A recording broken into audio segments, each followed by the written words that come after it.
Hey Skin Wanderer, my life wanderers and human beings out there, this is Ella and welcome to my Skin Wanderer and More channel. And today, we will wander a new color for my hair again, yes! So, nag-decide na nga tayong habulin na yung color ng hair natin sa roots. Ayan, medyo brownish siya. Kung makikita nyo, ayan. So, I will try this milky ash color which is 8.17. Yan, I hope makikita sa camera. And this time, dahil hindi tayo gumagamit ng mga kung ano-ano mini-mix para sa iwas damage or something like that daw. And nakita ko nga to. And ito daw yung mini-mix para iwas damage sa hair and something like those. So, ayan nga siya. So, ayan, itatry natin mag-mix ng Bremod Superflex. Again, this is not sponsored. Pake naman, Bremod, you know. Bremod, you know. So, ayan na nga. Mag-try tayo ng Bremod Superflex for iwas damage para sa hair natin. And for hair colorant daw, imimix mo lang yung every 10 ml of the hair colorant, you just need to mix 1 ml of this Superflex.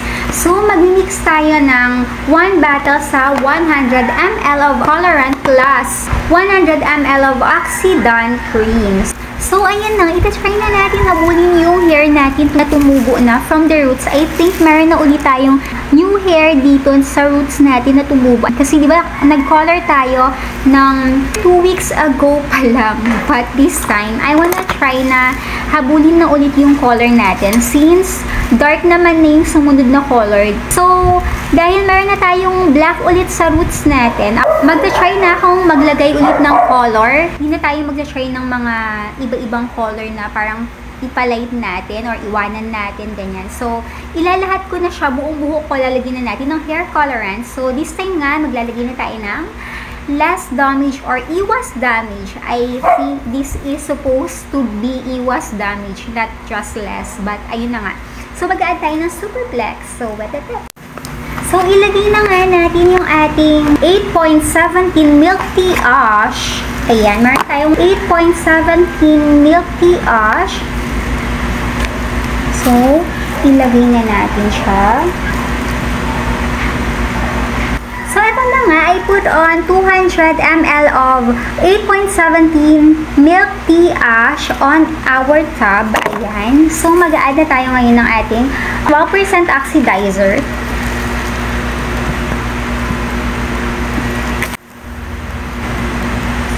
And then now, we will add this full bottle of Superflex. Ayan nga. So, i-open natin siya. So, ayan, medyo mahirap siyang buksan, di ba? Bongga yung pagkakasilid sa kanya. At may possibility tayong matapunan and masugatan kung hindi tayo mag-iingat sa pagbukas sa kanya. So, ayan na nga. Ayaw niya ma-open. My goodness, why? So, ayan po, di ba? Nakasugat yung dito sa outer part ng bukas niya. Kasi sobrang parang mulat. So, parang laki yung halagay ganun. Yung sobrang hindi siya matanggal. So, finally na natanggal na natin ito. Napakahirap tanggalin. Nakala mo parang ano siya. Parang latag. So, i-add na natin to. Ayan. I-add na natin yung buo. And, mag-a-add tayo ng one more. Ito yung isa. Ayan siya. Ganito siya i-open. Ganyan. Nasira na naman siya. Tapos, mahirap na naman siya i-remove. Oh, this time madali na siya. With all fairness. So, ayan na. I-add na ulit natin. Meron siyang parang alcohol-like smell. Is that normal sa amoy ng ating Bremod Superflex? Haluin na natin siya. Ganito. So, I hope this is really to avoid damages on the hair. So, wala namang ibang sinabi sa ating direction for using this Superflex na first time natin ita-try. Sana this time yung pagkakalagay natin ng hair colorant natin, wala na yung masyadong dark. Ganyan. Na part, ayan, diba? walang masyadong dark, wala nang masyadong light, kasi nga, ilalahat naman na natin yung pagkulay sa kanya. So, ayan, I hope na halo ko siyang maayos. So, yan na nga, na-divide na natin yung hair natin into how we want it to be divided. Ayan. So, this is easier for me kasi nang hindi na naka-chok-chok yung ibang part. So, pinag-iisipan ko kung front ba yung uunahin kong lagyan ulit ng ating hair colorant or yung back na lang ulit. Kasi nga, that is lighter yung back. And dito din sa may front na part, meron din ditong lighter na katulad nung ayan, kung makikita niyo yung back ng hair ko, this is lighter kasi. So, I don't know kung ano unahin ko. So, lalagyan ko na siguro yung front na lang ulit muna. Or maybe no, yung back na lang para mabilis natin ma-cover. Yan. Kasi nahihirapan akong i-cover siya kapag nahihirapan ako i-cover yung front kapag yung front yung nauna. So, ayan. And medyo kailangan ko siyang bilisan kasi na-feeling ko talaga meron effect yung matagal na application ng hair colorant sa hair.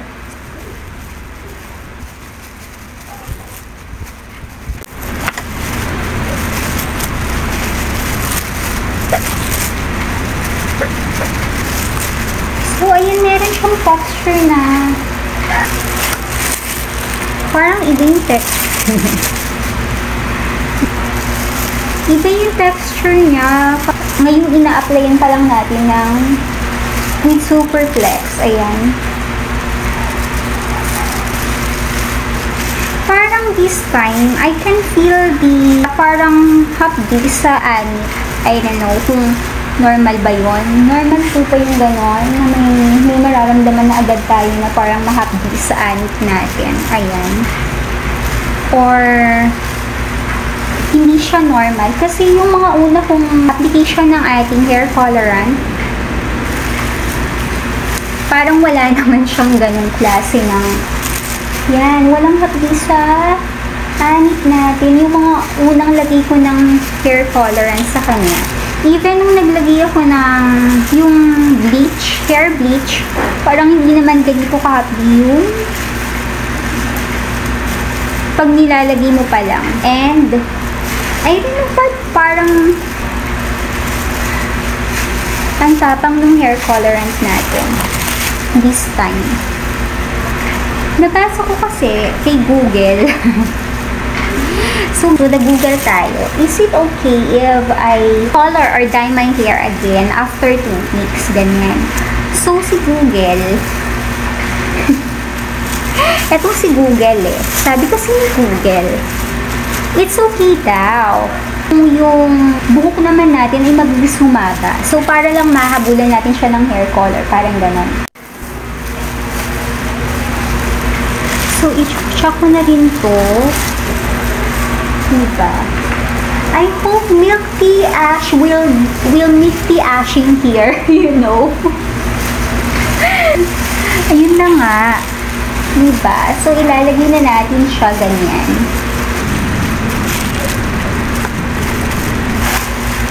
So, ewan ko na talaga sa buhok natin kapag hindi pa talaga tumama yung color na nilagay natin.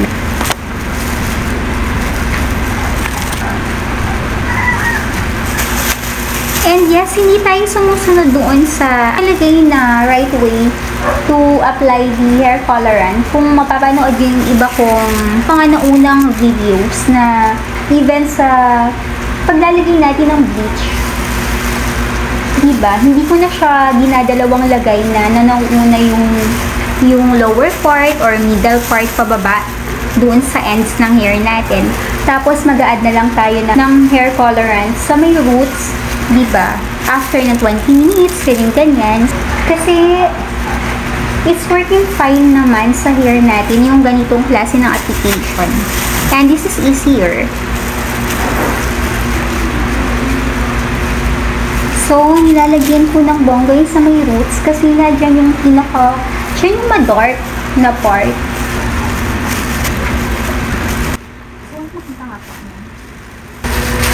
So, maglalagay na nga tayo sa kabilang side na yun.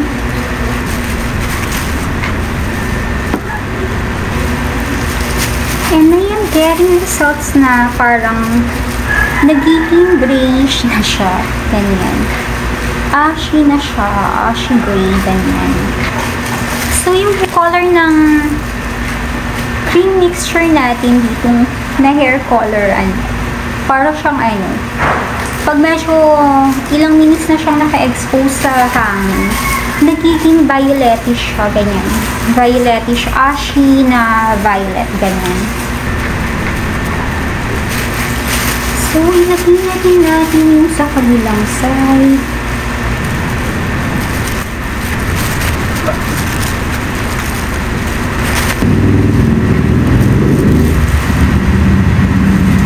So, meron ako napanood na professional hair colorist, professional hairdresser siya, hair colorist. So, ayun na nga, nalimot ko yung name niya sa YouTube. Meron din siyang YouTube channel. And, sabi niya kasi, nagkakaroon ng hindi pantay na color yung hair natin kapag linip natin yung hair natin like this, tapos pinapatuloy na natin ng nakaganyan, doon nagkakaroon ng uneven color. So, ayan, ayusin natin yung hair ko bago ko siya balutin. So, ganyan ko siya ilalagay dapat sa likod. So, ayan na nga, ilalagay ko na siya sa likod ko. Tapos, yan, para walang nakatupi na part ng hair. So, ayan na. Ang sakit niya sa anit. Siya ay masakit sa anit. Tapos, itong pakalagay lang natin. Kasi babalutin ko na to, part na to, ng plastic.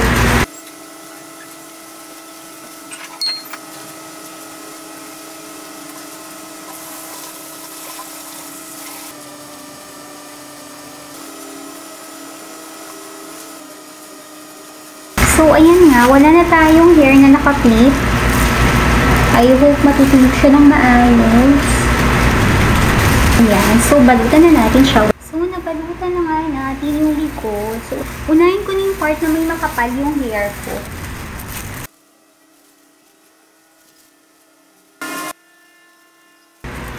Parang nadi-dissolve yung cream na nilalagay natin. So, eto na nga yung last part na lalagyan natin ng hair colorant.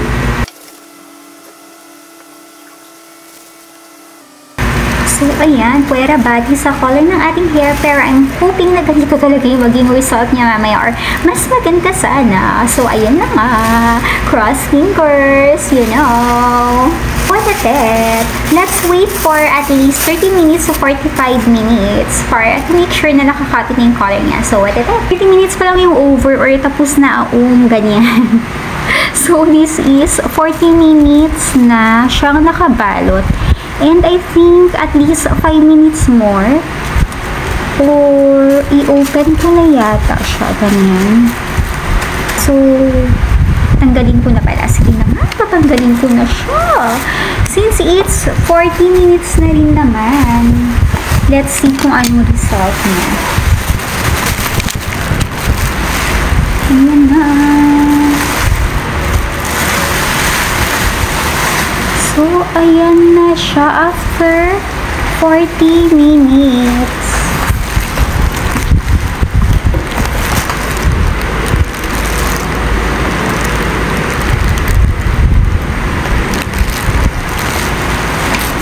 So, ayan na siya.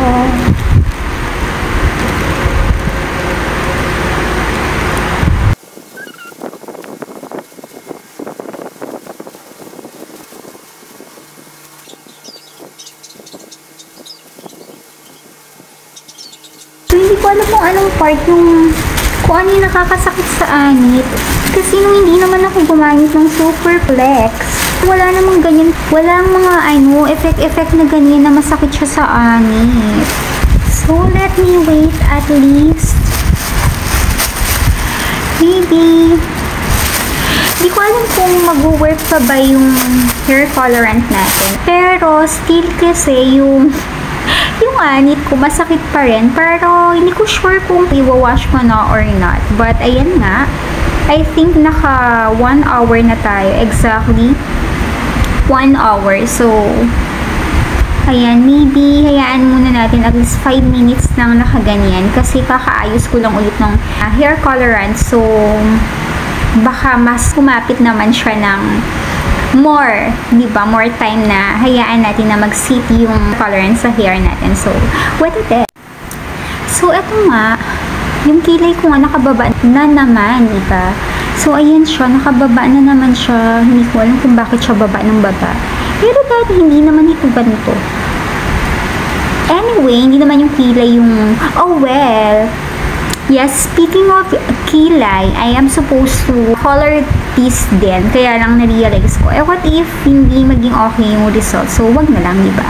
Since kilay siya, diba? Hindi naman siya mahaba katulad ng hair natin. So, it's not okay to try those things, you know, na pwede natin regret, you know. So, ayun na nga. So, huwag na natin pakialaman yung eyebrows natin. So, ayun na nga. So, super flex. I really wanna know. Comment down below sa mga nakakaalam pag may super flex yung ginamit natin na mixture ng hair colorant. Is it normal na mahabi siya sa anit? Masakit siya sa anit. Oh my goodness. So, comment down below sa mga nag-try na ng hair colorant with the mixture of a super flex. So, ayun na nga. Promote! Yes! Any personnel there who can notice me, you know, Becky anime. So, ayun na nga. I am really curious with the super flex effect and how super flex affect your hair colorant, hair coloring, hair dyeing, and hair bleaching, diba? And if I am not mistaken, super flex also can be mixed into hair keratin, something like that, or hair treatment, different hair treatment and hair cream. Ayun. Yun. So, ayun na nga. Comment down below. So, I think pwede ko na siyang iliko since maybe more than 5 minutes naman na siyang nahanginan. Yan, di ba? Kasi tinanggalan natin yung cover and then rinay natin ikalat ulit yung colorant niya. Ayun na nga. I-wash na natin. So, what is it? So, eto na nga yung result. Tada! So, eto yung result niya. Diba? So, eto pa rin yung part na light pa rin yung part na yan. Hindi natin alam. Ano ba talaga yan? Diba? Ano bang trip niya? Diba? Ayan pa rin. Light na ulit siya. Sana kapag nailiko ko siya the next day or sa mga susunod pa na mga ilang araw or 1 week, hindi na siya mag-light pa. Kasi baka bumalik lang din siya sa pagiging parang whitish kind ng lighter na shade. So, ayan nga. Diba? Ayan siya, habang basa. Yung likod niya ay ganito. So, ayun na nga.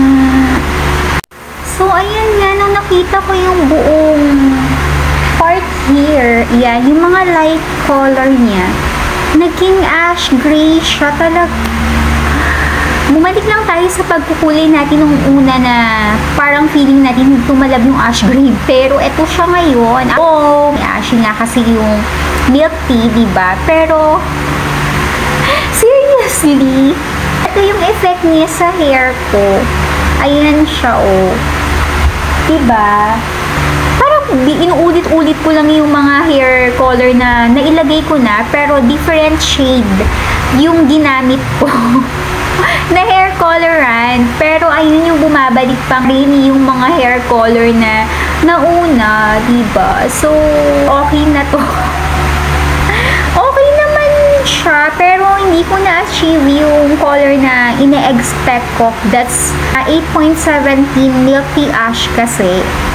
So, parang hindi naman ganito yata dapat yung result niya. Pero, yan na yung roots natin. Ang nakikita ko kasi parang golden, brown, yellowish, something like that. Ayan yung color niya. This is very grayish. Diba? I use Milky Ash, but how come that I am having this very grayish type of shade? So, ayun lang. Ano ba? Diba? Super Flex! What happened to you? Why didn't you work fine? You should work fine or well, diba? Ano nangyari? Super Flex, diba? Ano ba? Comment down below. What do you think happened to my hair color? Bakit naging ganito siya? Ayan. So, hindi ba tumalab yung Milky Ash natin? Diba? Or, hindi ganun ba talaga yung result ng color natin? Kasi very light Milky Ash yung nakalagay na color sa hair natin before natin i-apply yung Milky Ash. Comment down below. This Skin Wonder, my life wonders, and human beings out there. See you on the next wondering. And before I forget, I just want to say thank you to all of my subscribers and to all of those who haven't subscribed yet. What are you still doing there? Subscribe now. And thanks for watching. And thank you to Ate Yuns and to Draco1YT for sending those video clips that I am still using right now on my videos. So, comment down below. You know. Babush! Skin Wonder, my life wonders, and human beings out there.